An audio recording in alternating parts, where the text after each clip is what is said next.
Hello everybody, welcome to video number 3 on the road to reopening. I apologize for the graininess of this video. The other audio wasn't working, so I decided just to get the laptop, re-record, and do this again. In this video, I want to talk about our liturgy. I want to walk us through our liturgy so that we know what will be the same and what will be different. Now, we're opening this Sunday, September 13th, and we're opening all our services. For the purpose of this video, I'm going to base our walk through the liturgy on Sunday morning at 10 o'clock, which uses the BAS service. And the reason for that is because that service involves music. We don't have music at the 8 o'clock service, nor do we have music at Wednesday 9:30. And so let's talk about it in the midst of this service, and then you can extrapolate to the other services as you need. So let's start at the beginning. The prelude. Doug will be behind the organ doing the prelude as normal. Now, normally after the prelude is the call to worship and the procession, or the announcements and then the procession. Now, we all know about the prohibition against public singing, so we're not going to have a choir. The guidelines that we have received also say that we cannot have processions or recessions because that involves walking directly past people in close proximity. And so the way that we will begin will be similar to how we begin in the summer. So the presider and the worship assistant will exit from the vestry room, which is the room at the front of the church by the altar off to the right. They will exit the vestry room, distanced of course, acknowledge the altar, and then go to their seats. That's how we're going to begin. Then we'll do the announcements, and then we'll enter into the worship service. We'll do the opening prayers and the collect as per normal. Now, the 10 o'clock service, at this point, we usually get to the kids' talk. And let's just talk about kids for a second. One of the decisions that we just had to make as we try to make coming to church as simple and as safe and as easy for everybody, one of the decisions that we just had to make was to not have Sunday school. That was just going to be too hard to manage in terms of cleaning, in terms of spacing, in terms of everybody being together in one room, all of that kind of stuff. And so we will not be having Sunday school. Now, for kids 3 or under, so little kids, the nursery will be open. Now, it's not necessarily a nursery anymore because you can't really go there to play and all that kind of stuff. Think of it as a crying room or a changing room. The policy says that children have to be with the parents all the time. And so this isn't a room where you can go and put your kid down and they can play with other kids and have fun. That's not what it is. It is a place where you can go if your child is wiggly or crying or needs to be changed, and you can go and settle them or change them and come back. That's what that room is designed for. Now, policy that we have received says that we can't have a kids' time in the church in the way that you invite them all forward and they sit down and you do some interaction and all that kind of stuff, as we normally do at church. We can't do that. I'll still do a kids' time for any children who are in the church. This will just be me talking to them from their pews. I might still do a trick, I might still have a story, but I won't be inviting them to come forward. But if there's children in the church, know that we will still have a kids' time because we want them to know that they are an important part of the church. Now, I am going to be meeting with the head of our Sunday school, and we're going to figure out what type of resources we can make which are fun and interactive that we can kind of give to all our parents so that you can do Sunday school at home. Back to the liturgy. After the kids talk, we go into our readings. The first reading and then the psalm. Now, at the 10 o'clock service, we have a habit of canting the psalm on occasions with sung responses. We're not doing that. We can't sing our responses, and so the psalm will always be said. Again, remember, you will be bringing your own BAS And so you will be able to find the psalm in the BAS as we say it together. Then it will be the second reading, followed by the gradual hymn. Well, the gradual solo. So the policy that we have is that we can't have a choir, and we know that. But the policy does say that we can have either a soloist or canned music. We're going with the soloist. So Doug will be working with several members of the choir. There will be a choir member every Sunday who will sing 2 hymns. We can't sing, but they will be singing on behalf of the church as an offering of the church corporate. And we are invited to enter into that hymn that is sung prayerfully as much as we can. So there will be a hymn sung as the gradual hymn. This will be followed by the gospel reading. Again, no gospel procession. So the gospel reading will be done by the presider, who will just stand up from their seat and read the gospel of the day. Following that is the sermon. Sadly, there will be a sermon. So yes, we are still going to be preaching. We're going to be preaching as normal, but it will look different than normally. For the last couple of years, Carmen and I have had the habit of preaching from the center aisle. So we've grabbed that music stand and we've plunked that down, and we've stood there in close proximity to people as we've preached. And we've liked that because we've liked the close proximity. We've liked being able to connect with people as we've been preaching and all that kind of stuff. We can't do that right now. So preaching will be done in the pulpit. Now this brings up a certain point that I just want to make you aware of. The presider and the worship assistant technically will be switching seats for the next little while. And this is the reason why we're doing that. So the presider normally sits on the right-hand side of the church if you're looking toward the altar, the side with the lectern. That's where I sit. And then the worship assistant sits directly opposite me on the left-hand side, right where the organ is. Because we want to mitigate how many people are moving around and try to keep us away from having to walk directly past each other, it makes more sense for the presider to sit on the left-hand side so the presider can move to the pulpit and back unrestricted and not having to walk past people, and the worship assistant to be able to walk to the lectern and back without having to walk past people. And so that's what we're doing. So just know that it's going to look a little bit different as we begin. So after the sermon, we will go into the creed as normal. We'll say it together. And then we go into our intercessions. Now, again, we want to minimize how many people are moving around, how many people are walking past each other and all this kind of stuff. And again, we want to make coming to church for you as easy and as safely as possible. In order to do that, we needed to kind of mitigate how many people were involved. And so for the next little while, there's no reader's roster as we normally have. There's no lector's roster as we normally have. The worship assistant will be doing the readings. They'll be doing the first reading and the second reading.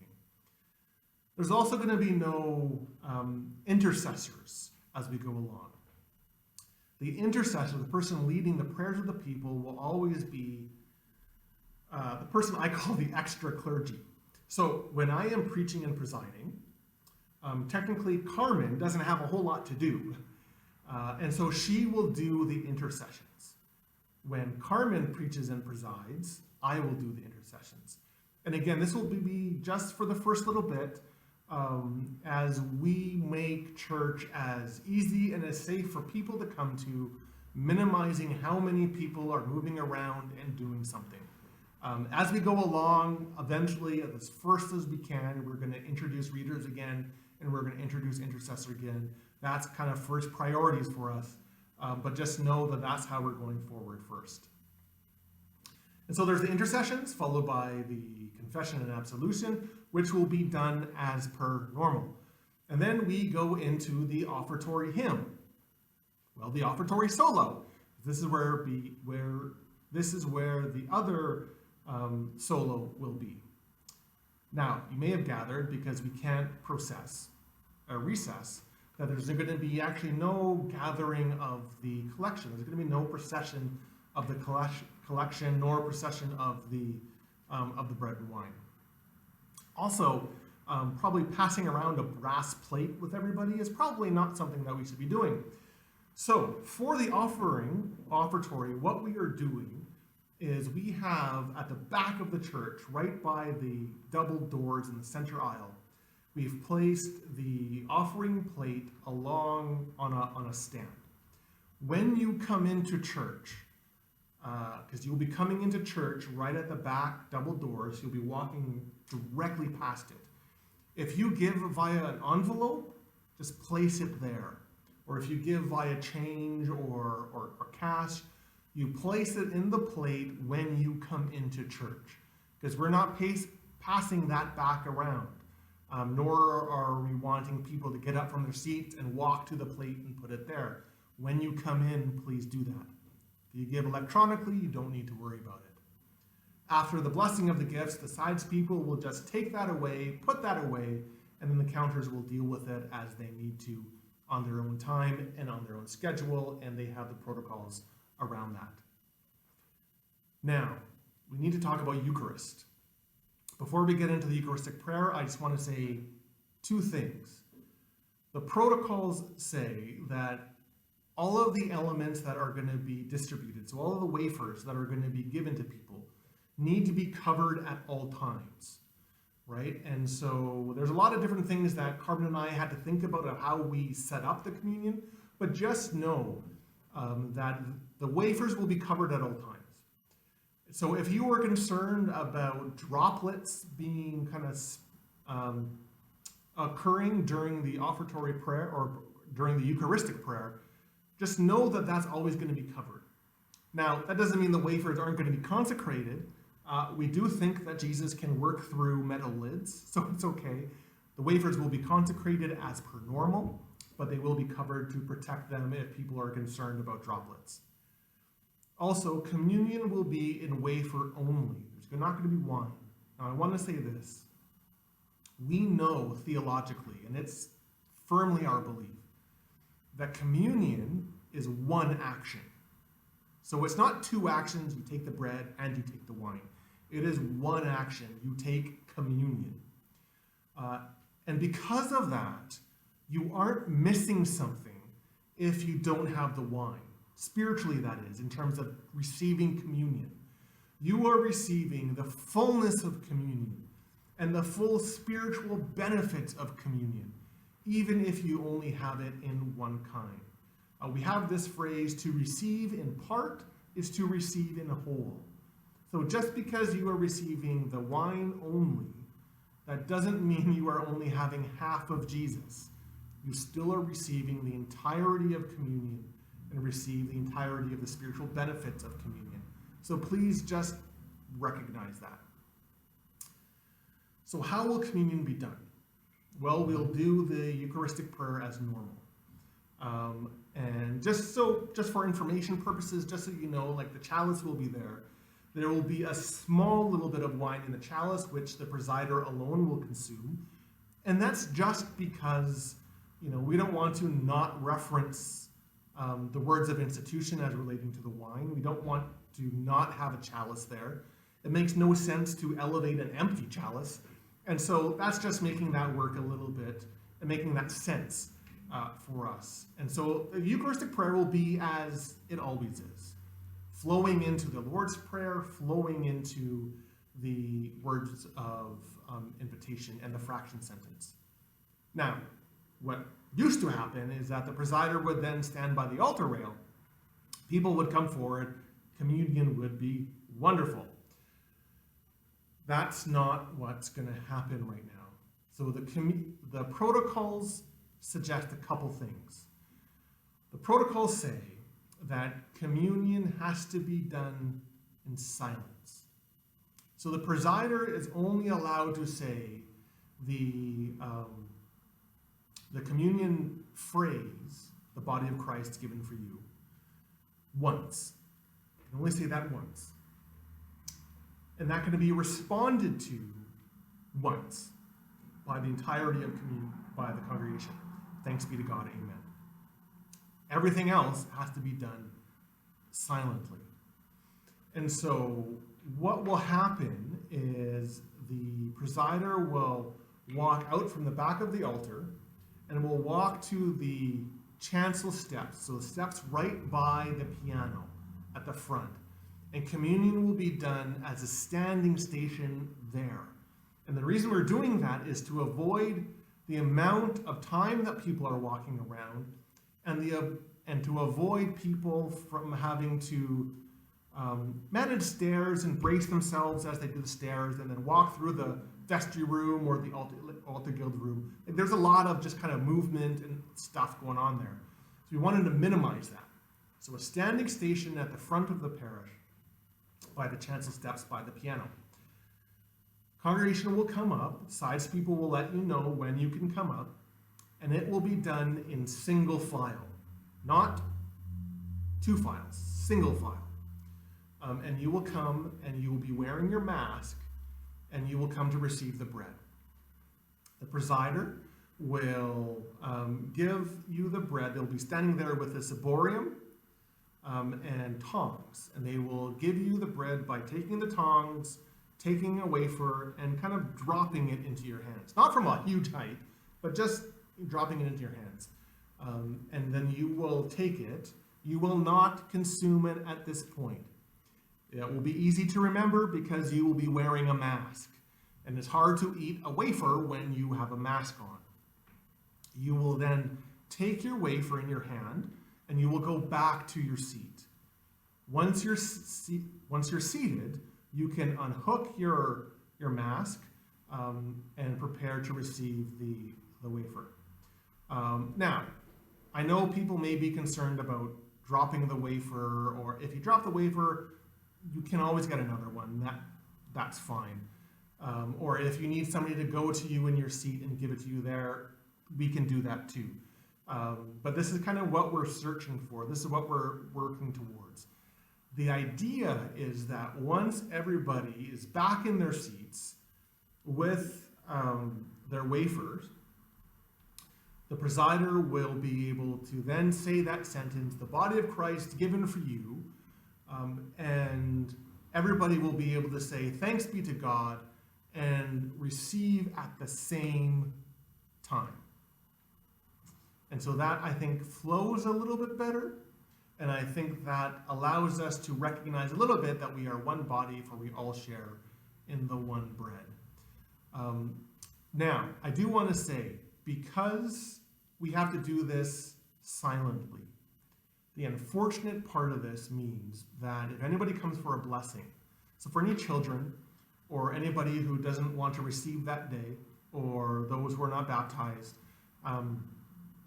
want to receive a blessing, that has to be silently as well, which is a little odd. Like, I can't touch you on your shoulder, or I can't say the words of the blessing. But please know this: God hears. And the effectiveness of the blessing is not dependent on the audibility of the blessing. So, in my heart and in my soul, with all fervor and with all gusto, I will be blessing you to the nth degree. Know that when you leave that, you will be blessed. You will be duly blessed. But it's just unfortunate that that has to be silently. If after the service you want to come to me and receive that verbal blessing, I'm more than happy to do that. So that's how communion will kind of look. After communion, we will just end the service as we normally would end, right? We will finish up with the Eucharistic, with the prayer after communion, and we will do the blessing, and no, obviously, a recessional hymn. We will just end the way we normally end, on Wednesdays, where the presider and the worship assistant just acknowledge the altar, socially distanced, of course, and goes back into the vestry room. And that closes the service. Now, there are two ways that you can help. Firstly, you can help by spraying down your pew at the end of the service. So after the dismissal, what you will be asked to do is just to grab the bottle of pew cleaner that is going to be in every pew that people are sitting in. And there's going to be some paper towel, and you're going to be asked just to spray down your pew and all the surfaces around you. And that shouldn't take more than like a minute or a minute and a half.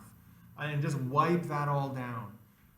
That is the best way to ensure that we are sanitizing everything that was used and touched, and that the church is prepared for the next service. And so you're asked to do that. And then as you exit the church, the sides people will be able to help with that, and will help you remember to be distanced as people leave the church. Remember, no coffee time, no mingling in the narthex. People just kind of leave the church right away. And so they can help you with that. The other thing that you can help with is just your patience and your grace, which you have just been wonderful in giving us. And I want to thank you. There's a whole lot of stuff that we've had to think about. And no decision that we made was ever going to be a perfect decision.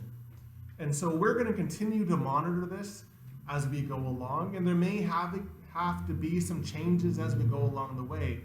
Just know that the corporation has this in hand, and we're doing our best. But again, things are going to look different. You're not going to be sitting in your normal pew. You're not going to be engaging in church as we normally have been doing. Things are different now. And so please just give your grace and give us your patience. The last thing I want to say is I know that there are people who are concerned about coming to church or coming to a public service. And that's okay. That is hands down okay. Nobody has to come to the service. If you don't feel comfortable coming, either because you're concerned about infections or because you have a medical situation going on independent of COVID, don't come. If you're concerned, if you're uncomfortable, don't come. You don't have to. But remember, we don't want anybody to feel that you are cut off from the church or that you are cut off from the sacraments. So if you would like to book a time to come and receive the church or come and receive the sacrament personally by yourself or you and your family, do that. We don't want you to feel cut off from the church or from the sacrament. That is available to you. You are invited and you are encouraged to make use of that option. So please do so. As always, if you have questions, and I know that I've thrown a lot at you in this video. This is actually like the fourth time I've had to do this video because of problems and complications. But I know I've thrown a lot. If you have questions, if you have concerns, call me or email me or get in touch in any way, and we can walk through those things. But just know that this is going to be an ongoing thing that we are always going to be adjusting as we go along. God bless you all, and I look forward to seeing you soon.